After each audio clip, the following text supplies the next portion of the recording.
It was the kind of moment that could change everything, or ruin it all. There I was, standing in the middle of a crowded office party, my heart pounding like a drum in my chest, as my boss, the woman I'd secretly admired for years, looked me in the eyes and whispered, "What if I say yes?" The room seemed to freeze, and in that split second, I realized my joke might have just sparked the greatest adventure of my life. But as the cheers erupted around us, a shadow of doubt crept in. Was this real, or was I about to crash and burn? Cliffhanger, and just as I leaned in to respond, the lights flickered, and a voice from the back of the room shouted something that made her face go pale, something that threatened to shatter everything before it even began. Let me take you back to where it all started, because stories like this don't just happen overnight.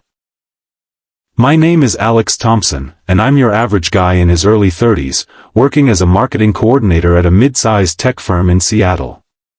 Life had been a grind for me, waking up at dawn, commuting through the relentless rain, churning out reports and campaigns that felt like they blended into one endless blur. But there was one bright spot in that gray routine: Sarah Ellis, my boss. Sarah wasn't just any boss. She was the kind of leader who inspired you to push harder, not out of fear, but because you believed in what she was building. At 35, she had climbed the ranks with a mix of sharp intellect and genuine kindness. Her dark hair always fell in effortless waves, her green eyes sparkled with determination, and her laugh, oh, that laugh could light up the dimmest conference room. But she was off limits, right?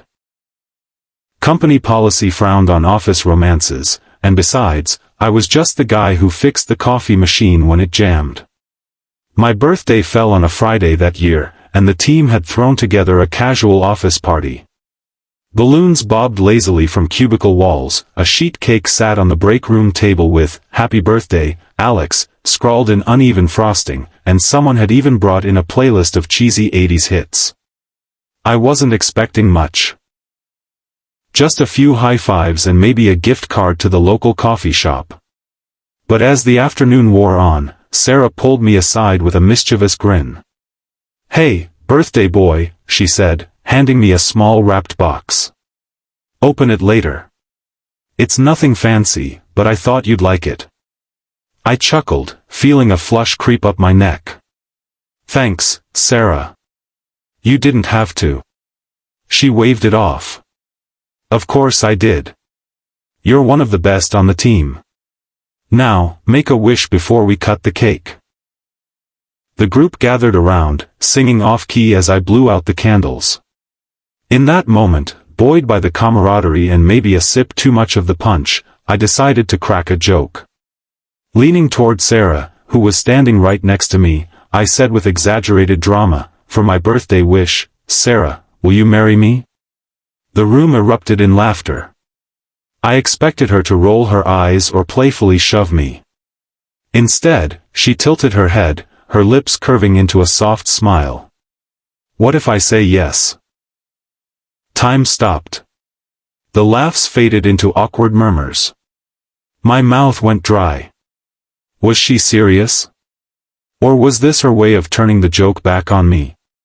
Before I could stammer a response, the office door burst open, and in walked Mark, our CEO, with a booming voice. "What's all this noise?" "Alex, happy birthday." "Sarah, we need to talk about that quarterly report, now." She shot me a quick glance, her eyes unreadable, and followed him out. The party resumed, but my mind was reeling. What had just happened? That night, as I unwrapped her gift, a custom mug with an inside joke from our last team project etched on it, I couldn't shake the memory of her words. "What if I say yes?" It haunted me through the weekend, turning simple tasks like grocery shopping into daydreams. By Monday, I was a wreck, second-guessing every interaction. Did she mean it? Or was I reading too much into a playful retort? Work that week was tense. Sarah acted normal, professional emails, quick nods in the hallway. But there was an undercurrent, a spark in her glances that hadn't been there before. I buried myself in a new campaign for a client launch, hoping the distraction would help. But fate, or maybe just bad luck, had other plans. During a team meeting on Wednesday, Sarah assigned me to lead a presentation. "Alex, you've got the vision for this.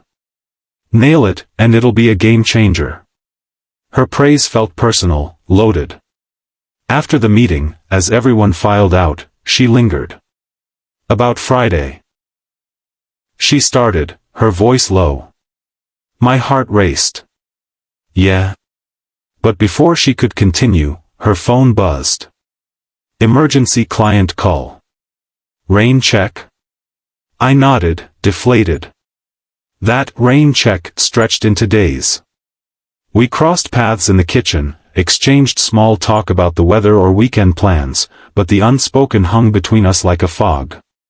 It wasn't until the following Friday that things escalated. The office was emptying out for happy hour, and I was packing up when Sarah appeared at my desk. "Alex, got a minute?" "Sure," I said, trying to sound casual. She perched on the edge of my desk, her expression serious. "That joke on your birthday, it wasn't just a joke, was it?" I swallowed hard. "Maybe not entirely." She nodded slowly. "I've been thinking about it. A lot. But there are complications. I'm your boss, for one. And, there's more." "More?" I pressed, sensing the weight in her words. She glanced around, ensuring we were alone. "My ex-husband. We divorced 2 years ago, but he's still in the picture, shared custody of our daughter, Mia. She's 8, and she's my world. Any relationship would have to navigate that." I hadn't known about the daughter. Sarah kept her personal life private, a shield in the corporate world. "I understand," I said. "Family comes first." She smiled faintly. "It does. But Alex, you're kind, driven, funny. Qualities I admire. What if we explored this? Slowly?" My pulse quickened. Was this happening? "I'd like that." We agreed to a low-key coffee date that weekend, outside work hours, no strings. It felt like the start of something real. Our first date was at a cozy cafe downtown, rain pattering against the windows. We talked for hours, about her passion for hiking, my love for old vinyl records, the dreams we'd shelved for careers. She opened up about her marriage, how it started with promise but crumbled under the strain of long hours and mismatched priorities. "I thought I had it all figured out," she admitted, stirring her latte. "But life has a way of surprising you." I shared my own scars, a broken engagement in my 20s that left me wary of commitment. "I joke to keep things light," I confessed. "But with you, it feels different." As we parted ways, she hugged me briefly. "This could be good, Alex. Let's see." Back at work, we were careful, professional during the day, stolen moments after hours. But challenges loomed. Rumors started swirling. A coworker caught us laughing a bit too long in the break room. Then there was Mia. Sarah introduced me as Mom's friend from work during a park outing. The girl was a spitfire, with her mother's eyes and a curiosity that grilled me on everything from dinosaurs to why adults drink coffee. "Mom says you're funny," Mia said, swinging on the monkey bars. "Tell a joke." I obliged with a dad-level pun, earning giggles. But later, Sarah confided her fears. Mia's dad, Tom, is protective. If he finds out. Tom was a lawyer, successful but controlling. Their divorce had been amicable on paper, but tension simmered. One evening, as Sarah and I shared takeout at her place, Mia asleep upstairs, her phone rang. It was Tom. "I hear you're seeing someone from work," he said, voice sharp through the speaker. Sarah's face drained of color. "How did you?" Mia mentioned a funny guy named Alex. "Is this serious?" She glanced at me, apologetic. "It's new, Tom. But yes. The call ended with warnings about custody agreements and not confusing the child. Sarah slumped against the couch. "This is harder than I thought." I took her hand. "We'll figure it out. Together." But the pressure mounted. At work, a promotion opportunity arose, for me, under Sarah's department. Accepting it could scream favoritism. I debated turning it down, but Sarah insisted.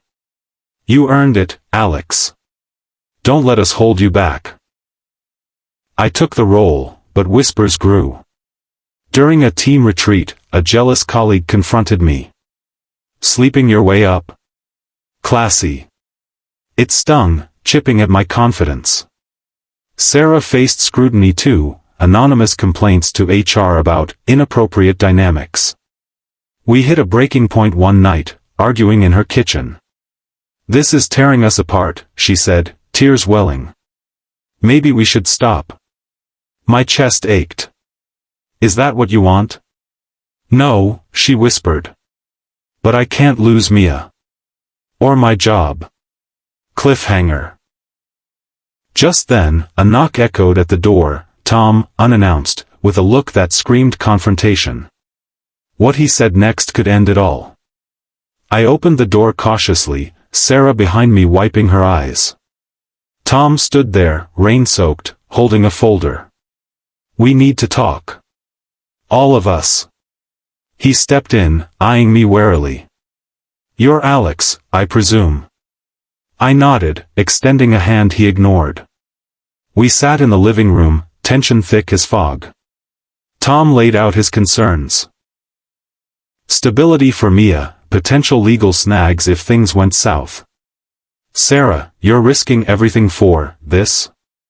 "It's not this," she retorted. "It's real." Tom sighed, surprising us. "Look, I don't want to be the villain. But Mia comes first. If you're serious, prove it." He left us with an ultimatum: involve him in major steps, or face custody battles. It was a wake-up call. Sarah and I spent the night talking, rebuilding our foundation. "We need boundaries," she said. "And time." We slowed down, focusing on friendship amid the romance.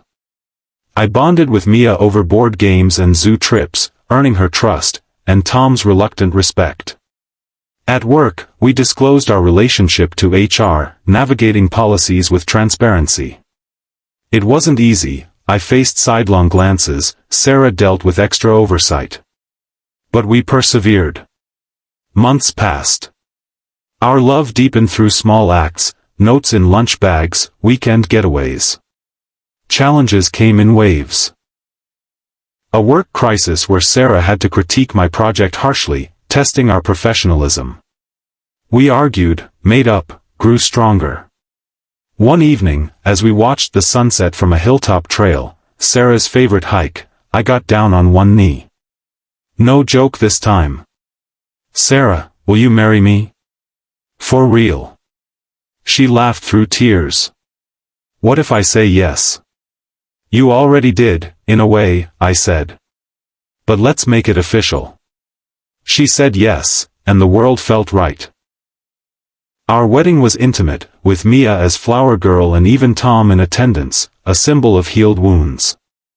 Life post-marriage brought new hurdles, balancing careers, family, but we faced them united. Looking back, that birthday joke was the spark. It taught me that vulnerability opens doors, that love requires courage amid chaos. If you're watching this, remember, sometimes, the biggest risks lead to the greatest rewards. Take that leap, your story might just surprise you. And if this tale touched you, hit that like button and subscribe for more inspiring stories. Thanks for joining me.